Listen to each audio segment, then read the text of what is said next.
मंत्रालयात आता कार्यकर्त्यांची गर्दी चालणार नाही. नवीन नियम नेमके कोणते? नमस्कार, मी प्रियंका आणि तुम्ही पाहताय I love Nagar news. Maharashtra शासनाचं मंत्रालय हे राज्याच्या प्रशासकीय कार्याचं मुख्य केंद्र असतं. इथूनच राज्याचा संपूर्ण कारभार आणि धोरणांची आखणी केली जाते. मंत्रालय म्हणजे केवळ एक इमारत नसून ती राज्य शासनाची प्रशासकीय संस्था आहे. आता याच मंत्रालयातील प्रशासकीय कामकाजाची गोपनीयता जपण्यासाठी आणि परिसरातील वाढत्या गर्दीवर नियंत्रण ठेवण्यासाठी महाराष्ट्र सरकारने मंत्रालयात काही नवे नियम लागू केले आहेत. ते नेमके कोणते आहेत हे आज आपण या व्हिडिओच्या माध्यमातून जाणून घेणार आहोत. यातला पहिला नियम आहे तो म्हणजे केवळ एकच व्यक्ती.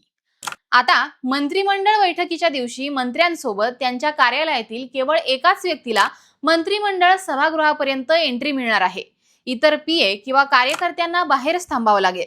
मुख्य सचिव राजेश अग्रवाल यांनी जारी केलेल्या नवीन मार्गदर्शक तत्वांनुसार हे बदल करण्यात आले. मंत्रिमंडळाच्या कामकाजादरम्यान होणारा गोंगाट आणि अनावश्यक गर्दीमुळे कामात होणारा व्यत्यय पूर्णपणे दूर करणं हा या निर्णयामागील मुख्य उद्देश आहे.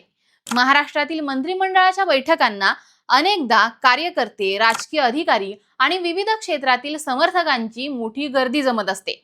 ही परिस्थिती गंभीर मानून मुख्य सचिवांनी हे कडक निर्बंध आता लादले आहेत. यातला दुसरा नियम आहे मुख्यमंत्र्यांची परवानगी अनिवार्य. एखाद्या विशेष व्यक्तीला बैठकीला उपस्थित राहायचं असेल तर मुख्यमंत्र्यांची पूर्व परवानगी घ्यावी लागेल. त्याचे कागदपत्र हे सुरक्षा अधिकाऱ्यांना दाखवल्याशिवाय त्याला आत पाऊल ठेवता येणार नाही. तिसरा नियम, आमदार आणि खासदारांसाठी नवा नियम कोणता आहे? जर बैठक सह्याद्री अतिथीगृहावर असेल तर फक्त आमदार आणि खासदारांनाच वेटिंग रूम मध्ये बसता येईल. त्यांच्या स्वीय सहायकांना म्हणजेच त्यांच्या पीएंना परिसरामध्ये फिरण्यास देखील मनाई करण्यात आली आहे.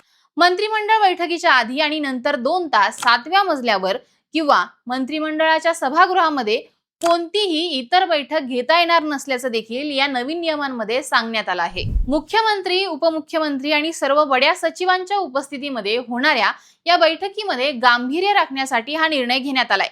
मंत्र्यांच्या अवतीभोवती घोटाळणाऱ्या कार्यकर्त्यांच्या गराड्यामुळे अनेकदा महत्वाच्या फायलिंगची ने-आण करताना अडथळे येतात. आता या नव्या निर्णयामुळे मंत्रालयात फिल्डिंग लावणाऱ्या कार्यकर्त्यांना मोठा धक्का बसणार असल्याची चर्चा आहे. मंत्रालयातील गर्दी व्यवस्थापनाचा हा पहिलाच प्रयत्न नाही. यापूर्वी देखील सरकारने सुरक्षा आणि निगराणी वाढवण्यासाठी चेहरा ओळख प्रणाली म्हणजेच FRS लागू केली होती. हे तंत्रज्ञान मंत्रालयात येणाऱ्या जाणाऱ्या प्रत्येक व्यक्तीची डिजिटल नोंद ठेवतं, ज्यामुळे संशयास्पद आणि अनावश्यक प्रवेश टाळता येतो. मात्र या नवीन निर्णयामुळे केवळ सुरक्षाच मजबूत होणार नाही तर अधिकाऱ्यांना कोणत्याही दबावाशिवाय किंवा हस्तक्षेपाशिवाय आपलं काम हे पार पाडता येणार आहे. तुम्हाला हे नवीन नियम नेमके कसे वाटले हे आम्हाला कमेंट्स करून सांगा आणि पाहत राहा आय लव्ह नगर न्यूज.